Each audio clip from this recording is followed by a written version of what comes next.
आता वळूयात नाशिककडे। चांदवडच्या hit and run प्रकरणाची बातमी आहे। 2 दिवस उलटूनही मद्य तस्करांचा शोध लागत नाहीये। मद्य तस्करांच्या क्रेटा कारनं शासकीय वाहनाला धडक दिली होती। यामध्ये पोलीस कर्मचारी कैलास कनानी यांचा मृत्यू झाला होता। मद्य तस्करांकडे गुजरात पासिंगची काळ्या रंगाची कार होती। शोधासाठी गुजरात मध्य प्रदेशच्या दिशेनं पोलिसांची वेगवेगळी पथकं ही रवाना झाली आहेत। आता तरी तस्करांचा शोध लागणार का हे पाहणं महत्त्वाचं ठरणार आहे।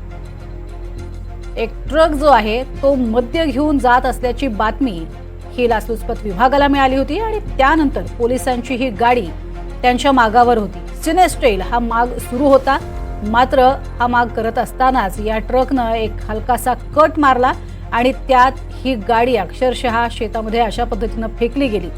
यात जवळपास 3 जण जखमी झालेले आहेत, पोलीस कर्मचारी, आणि एका कर्मचाऱ्याचा मात्र मृत्यू झालाय।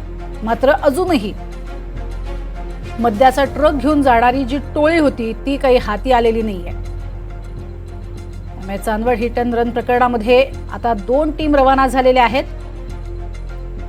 अवैध मद्य साठा घेऊन जाणारा हा ट्रक चालक आणि त्याबरोबरीनं त्यांचा मुखिया कोण याचा शोध आता घेतला जातोय। अधिक माहिती घेऊयात, प्रांजल कुलकर्णी आमचे प्रतिनिधी आपल्या सोबत आहेत। प्रांजल, खरं तर इतके दिवस उलटूनही अजून कोणाचाही पत्ता लागत नाहीये, असं कसं काय होऊ शकतं? म्हणजे इतके दिवस उलटूनही आणि पोलिसाचा त्यामध्ये मृत्यू झालेला आहे, अनेक जण जखमी आहेत, मात्र तरीही शोध लागत नाहीये, काय अधिक माहिती?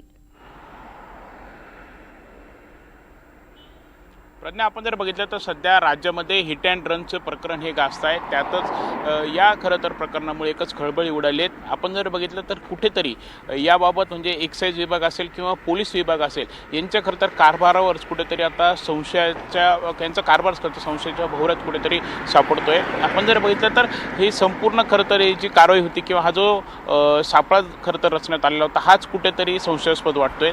कारण ही जी जवळपास 150 ते 150 किलोमीटरचा पाठलाग जो आहे तो त्या मद्य तस्करांचा केला जात होता। पोलिसांकडे या मद्य तस्कराची करता काळ्या कलरची क्रेटा कार ही होती। गुजरात पासिंगची ही गाडी आहे।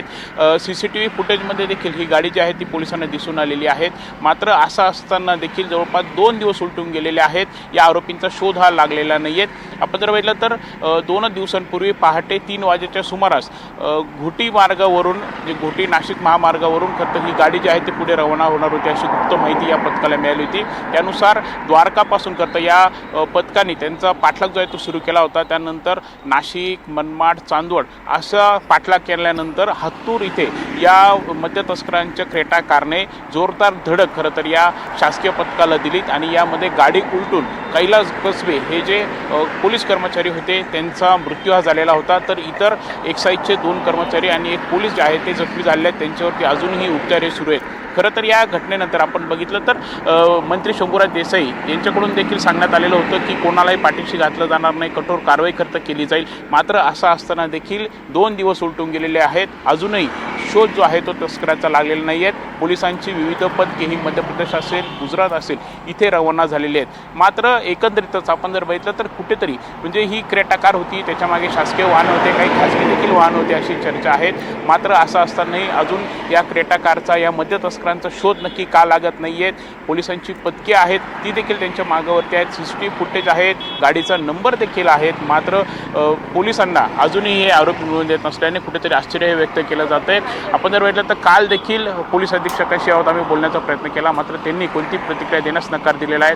आरोपींच्या मागावरती आम्ही आहोत असं त्यांनी म्हटलेलं आहे। त्यामुळे एकंदरीतच कुठेतरी आता या प्रकरणाकडे खरं तर गांभीर्याने बघण्याची गरज आहे। हे आरोपी नक्की कधी पकडले जातील, नक्की मद्य तस्कर कोण आहेत याचा खरं तर शोध कधी होतोय हे पाहणं महत्त्वाचं आहे। नक्कीच, तुर्तास धन्यवाद या संपूर्ण माहितीसाठी।